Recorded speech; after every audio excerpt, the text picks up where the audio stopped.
advocates for the purpose of assessing danger and safety planning.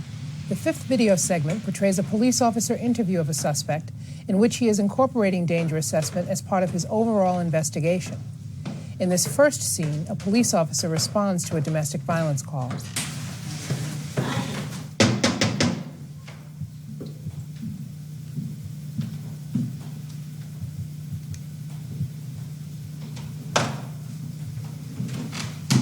Good evening. Oh, no. What are you doing here? Hi, my name's Officer Tiplady, and I'm with the police department, and we've received a 911 call that there's a problem. No one from here called 911. Well, my partner's downstairs checking the building there, and we just want to make sure everything's all right in all the apartments. So I was just wondering, everything here is fine. Well, was anybody arguing here earlier? Maybe, yeah. So? Well, I just want to... Everybody argues. My job is, with a 911 call, I have to make sure that everything's okay and everyone is okay. Are there any children or anything in here? We have 2 children. They're think fine. they're okay? I'm fine. Right. Well, it'd help me out a lot if I just came in and took a look and made sure everything was okay, because I have to report back that everything is fine here in the building. You have to come in? Well, if you don't mind, could I have your name? Donna. Donna? Okay, Donna. What'd you say your name was? Officer Tiplady, John. Okay. You know, it's late. I know get my kids it's in bed. late, but we just need to come in and, you know, if you'd want anybody to make sure that everything is safe. And this is why we're here. And it just makes our job a lot easier, makes your job a lot easier, and everybody in the building. Everybody here is safe, okay, but if you need to somebody called, you know, somebody right. made a call, and we just want to make sure that everything's okay. And you can do this fast. Yes, Gotta if we get just the kids come in and bed. just get some information from you, and it'll be okay, all right? All right, come on in. Okay, I'll just come on in. Thank you. Come on in.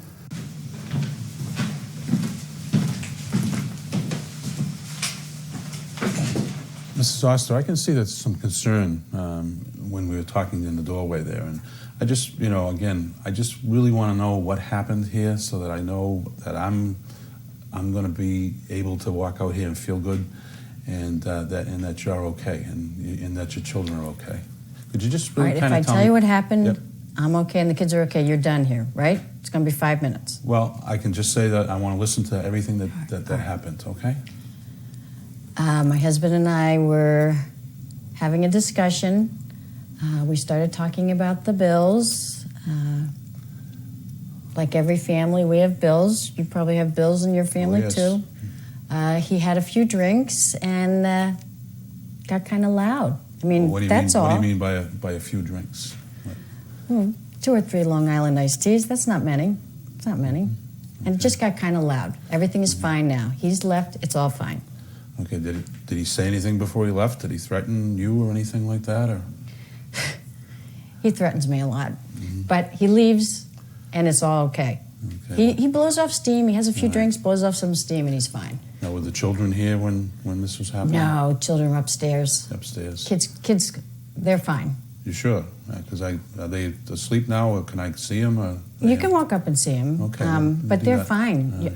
You're not going to call like Child Protection Agency or anything, are you? Well, I just have a duty to make sure that everything's okay. You know, and that's what my job is. Just, you know, why I have to work so that I'm comfortable when I leave here. But more importantly, I just want to make sure that you're okay, and that's what happens. So, you know. Can you get comfortable a little quicker? The kids are waiting for me to read a story to them. I just have to. There's certain things that I have to know about. All right, let's get to it. Let's do it. You know, you said that your husband was angry and stuff like that. Does he have any access to weapons or anything like? My husband is a gun collector, but he now keeps his guns at his mother's house. Okay. So there's no problem. Where's his mother's house? Or she lives around the corner. So they are available then. Well, no, they're not. Has he ever threatened anybody with a weapon? You know, when I asked him, the reason I asked him to take the guns to his mother's house, because one night he had a few drinks and just was kind of pointing it around, and it scared me, so. But we don't have that problem anymore because the guns aren't here. Well, was there any reason why he was pointing it around? Is he jealous type person or anything like that? Or? He does get a little jealous. We were shopping at BJ's, and we were walking out to the parking lot, and this guy just turned around as we walked by and said hi to me. It was no big deal. Did you know the person? No, never saw him before, and I smiled at him. I think that's just the nice thing to do. And my husband got furious with me. He even asked if I was dating this stranger I had never met before. Did he say anything to the stranger? No, he says it to me. Did he say anything about what he'd like to do or something to the stranger, or what? Is that where the No, guns were mentioned? He said it to me. It was my fault. I said hi to the guy. He said to me, if I keep doing stuff like that, he's going to put an end to me. Okay. Well, that sounds pretty serious to me. But Well, I don't talk to anybody anymore, so he doesn't do that anymore. Does this happen oftentimes when you're out in public or in the house here? It used to be just in the house, but lately it seems even out in public, he's beginning to yell at me. Okay. Has it gone beyond yelling? Has he ever assaulted you or hit you or anything like that? Well, he's really never hit me. He's tried to choke me, but that was a while ago. No problem now. Well, what do you mean by choking? He put his hands on my throat. His hands or something else? Or was it just his hands, or did Just he his use a hands. belt or a No, rope? just his or anything? hands. Well, that's I have to really be frank with you. That's really not choking. Choking happens when you get food and caught in your throat or something like that. When somebody puts their hands around your throat, that's real dangerous. It really concerns me because of the fact that that's strangulation. And strangulation can lead to somebody becoming very, very injured and sometimes even death. I told you, he doesn't do it anymore. Yeah, but he's done it in the past. He has done it in the past. And just, it really raises some flags with me. Okay, raises a flag with you. Yeah. Can you, does this happen when you've referred a couple of times that he's been drinking a lot? Does this activity happens when he's been drinking, or? It is mostly when he's drinking. To be honest with you, and to get you out of here, because I really have to get upstairs, my husband has lost his job. He is really worried about it, the stress. He drinks a little bit more. He's worried about how we're going to pay the bills. I work as much as I can. I try to help him out as much as I can. And if he has a few drinks, that's okay. But every once in a while, too many Long Island iced tea. All right. Now, when you're working, is he here drinking with the kids in the house? No, he wouldn't do that. Well, who takes care of the kids? How old are they?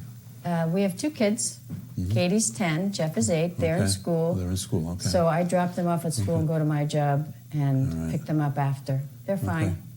Okay. And I noticed that you must have a cat or something here. We do. We have a little cat, Crispy. Crispy. That's a different name. Well, the cat likes to eat toast, so we call him Crispy. Oh, okay. Do you have any animals? Oh, yes, I got a dog. Oh, Yeah. dog wouldn't like Well, it's Crispy. named Christy, though. No. But, can you tell me if your husband's, when he's been drinking or acting out, has he done anything with the animal? With the cat, with Crispy? Crispy knows now to run away. When he's been drinking, he gets a little loud. And one time, a couple of months ago, he went over to the litter box and kicked it. With the Crispy in it? Crispy was close enough to know that she shouldn't be around when that happens. So whenever it seems he raises his voice, Crispy runs away. Okay. She's smart. Well, it sounds like everybody here is kind of on pins and needles when he's around here. A little bit, yeah. A lot of these things tend to concern me, and one of the things that's available, is a protective order. And it doesn't mean that... I don't need one of those. Well, sometimes it just, if I talk to your husband, to Paul... Oh, I don't want you to talk to Paul. You can't tell Paul anything that I've said. Well, he's left here, and he must have known that he might have been in trouble.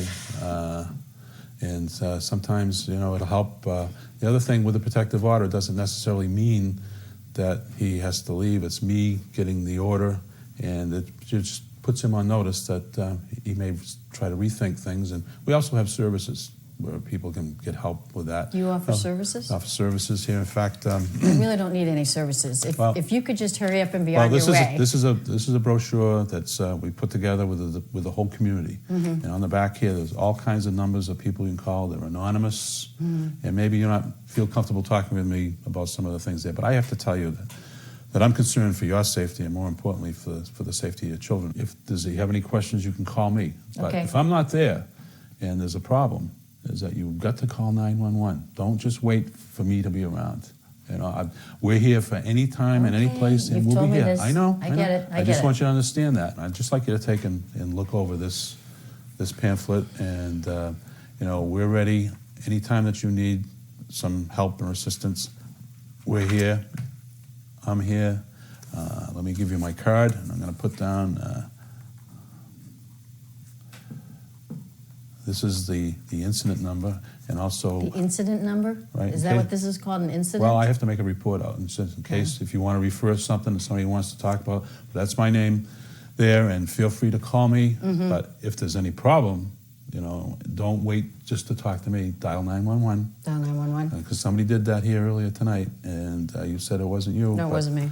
But somebody did, and so that shows You know, that the it's concern. probably that old lady on the other side Well, of the building. you know, my partners checked that out, and everything's okay there. And he Okay. kind of said that everything that was coming from here, and we just want to make sure that you're all right, and that I can leave here and feel comfortable. And you can feel comfortable. You can leave. Okay. You can I know leave. I can leave, but I just want to make it right, and that's what we have to do here. And you know, if need be, you know, I'm just really concerned that you're going to be okay and the kids are going to be okay, because if you take a look in that brochure, there's things that where kids, you know, your kids, they can hear what's going on. You can say that No, they're they're upstairs. upstairs. You can say they're upstairs, but kids are like little human tape recorders, Yeah. and they know everything, and they could probably repeat to me if I, you know, when I go up and talk to them. You're not going to go up and talk to I them? just want to make sure they're okay. We're going to go up and just take a look, and then I'll leave. Is that okay? All right. You okay. can take a look at the kids, and then All right. you're out of here, right? Okay, yep, that's Okay. it. Well, yeah, we'll just go up and take a look, okay? Okay, All right, thank you. let's go.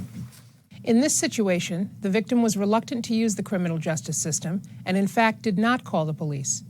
The officer had a responsibility to investigate a crime nonetheless. At the same time, the officer sought to assess the danger faced by the victim. In doing this, the officer asked the victim about a series of factors that are considered to be potential indicators of dangerousness, or red flags. In order to remember to ask these questions, the officer carries a laminated card, like this, which lists all the red flags. When he enters his report, he will refer back to this card in order to report each red flag that is present. The red flags on the card include the following questions. Has the suspect assaulted her in the past? Have these assaults caused any injuries? Has the suspect used weapons in a menacing or threatening manner? Has he made any threats to kill or injure her? Has the suspect strangled or attempted to strangle her? Has he tried to kill himself or threatened to do so? Has he threatened anyone else? Has he been violent to her in a public setting? Has the suspect been violent to the children? Has he been violent to any animals or pets? Has he shown signs of extreme jealousy? Has he followed or stalked the victim? In addition, the officer asks about the current situation to find out about other factors that might add to the suspect's potential for committing new acts of violence, such as, has the suspect abused alcohol or drugs? Is he unemployed? Does he have any access to guns or other weapons? Has his violence escalated recently? In situations like this one, in which the victim is distrustful and reluctant to use the criminal justice system, it is especially important for the officer to maintain a calm and caring manner, since this will increase the odds that she may be willing to use the system in the future. Besides asking about dangerousness, the officer sought to build a rapport with the victim by doing the following things. The officer started by introducing himself. He sat down with the victim rather than standing over her. When speaking, he maintained eye contact with her. He fully explained his role. The officer expressed concern for the victim's safety and for the safety of her children. He asked to see the children. The officer did not become judgmental or argumentative. He spoke in a calm and a professional manner. And he gave the victim information about services for herself and her children. Hi,